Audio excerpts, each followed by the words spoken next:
2024 में प्रधानमंत्री नरेंद्र मोदी के विजय रथ को रोकने के लिए विपक्ष ने इंडिया नाम का सहारा लिया है। ऐसे में अब इस नाम पर घमासान खत्म होने का नाम नहीं ले रहा। प्रधानमंत्री नरेंद्र मोदी से लेकर सरकार के दिग्गज नेता लगातार विपक्ष के नए नामकरण पर सवाल खड़े कर रहे हैं। वहीं आज संसद में बीजेपी के सांसद ने भारतीय संविधान से इंडिया का नाम हटाकर भारत करने की मांग कर डाली। क्विट इंडिया ही देश को बचाएगा। अब इंडिया बनने के बाद अगर सही दिशा मिली है, इंडिया बनने के बाद और घबराहट आप जो बयान दे रहे हैं, और आज जब इंडिया से घबराने सोचिए, इंडिया के नाम के पीछे अपने पाप को छुपाने का प्रयास किया गया है। 2024 की सियासी जंग अब नाम पर है। पीएम मोदी के विजय रथ को रोकने के लिए विपक्षी गठबंधन इंडिया नाम से सियासी मैदान पर उतरा है। ऐसे में अब बीजेपी नाम पर सवाल खड़े कर रही है। आज संसद में बीजेपी सांसद ने संविधान में इंडिया नाम हटाकर भारत नाम रखने की मांग कर डाली। India that is Bharat, Bharatvarsh इस देश का वास्तविक नाम है। देश का अंग्रेजी नाम इंडिया शब्द गुलामी की निशानी है। देश को मूल और प्रमाणिक नाम भारत से ही मान्यता दी जानी चाहिए। अतः आजादी के अमृतकाल में अंग्रेजी गुलामी के प्रतीक को हटा इस पुण्य पावन धरा का नाम संविधान के अनुच्छेद 1 में संशोधन कर इंडिया दैट इज हटाकर भारत रखा जाए और भारत माता को दास्ता की इस नाम रूपी बेड़ियों से आजादी दी जाए। देश के नाम पर विपक्ष ने अपना नाम रखा है। ऐसे में सरकार के नाम पर हो रहे हमले पर विपक्ष का यही सवाल है कि आखिर इतनी योजनाओं को सरकार ने इंडिया नाम से क्यों शुरू किया। मैं भाजपाइयों को कहना चाहूंगा, जिस सरकार में, केंद्र सरकार में होने का तुम लोग दावा करते हो, उस सरकार को गवर्नमेंट ऑफ इंडिया कहते हैं।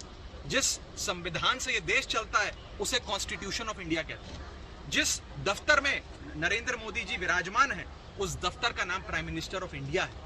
और इसी के साथ साथ क्या भाजपाई इंडियन एयरफोर्स, इंडियन नेवी और इंडियन आर्मी का भी नाम बदलेंगे? मैं उनसे पूछना चाहता हूँ। बीजेपी फॉर इंडिया है जो है वो ईस्ट इंडिया कंपनी का संगठन है।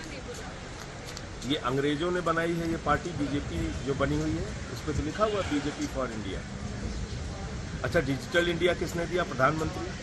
तो प्रधानमंत्री अंग्रेजों के लिए काम कर रहे हैं। Startup India, make in India, Khelo India, बढ़ेगा इंडिया।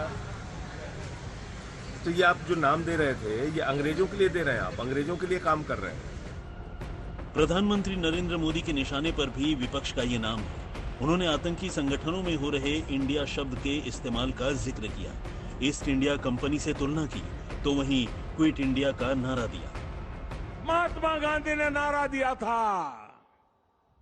क्विट इंडिया, अंग्रेजों इंडिया छोड़ो, अंग्रेजों इंडिया छोड़ो। और अंग्रेजों को देश छोड़कर जाना पड़ा था। जैसे गांधी जी ने क्विट इंडिया का मंत्र दिया था, वैसे ही आज का मंत्र है भ्रष्टाचार क्विट इंडिया, भ्रष्टाचार छोड़ो इंडिया, परिवारवाद क्विट इंडिया। जब प्रधानमंत्री मोदी ने आजादी के वक्त का जिक्र किया तो विपक्ष भी इतिहास के पन्नों को पलटने लगा। क्विट इंडिया मूवमेंट, भारत छोड़ो आंदोलन, ये किसका आंदोलन था? भारत के स्वतंत्रता संग्राम सेनानियों का। ये किसका आंदोलन था? राष्ट्रपिता महात्मा गांधी के नेतृत्व में देश को आजाद कराने का आंदोलन था। और उस आंदोलन की पीठ में छुरा मारने का काम भारतीय जनता पार्टी के पुरखों ने किया। श्यामा प्रसाद मुखर्जी ने उस दौरान अंग्रेज गवर्नर को चिट्ठी लिखी और कहा कि क्विट इंडिया मूवमेंट को, भारत छोड़ो आंदोलन को खत्म कर देना चाहिए। तो ये इनकी पहचान है। साफ है, इंडिया नाम पर जारी सियासत अभी थमने वाली नहीं है। इसकी गूंज 2024 के रण तक सुनाई देगी। आज तक ब्यूरो।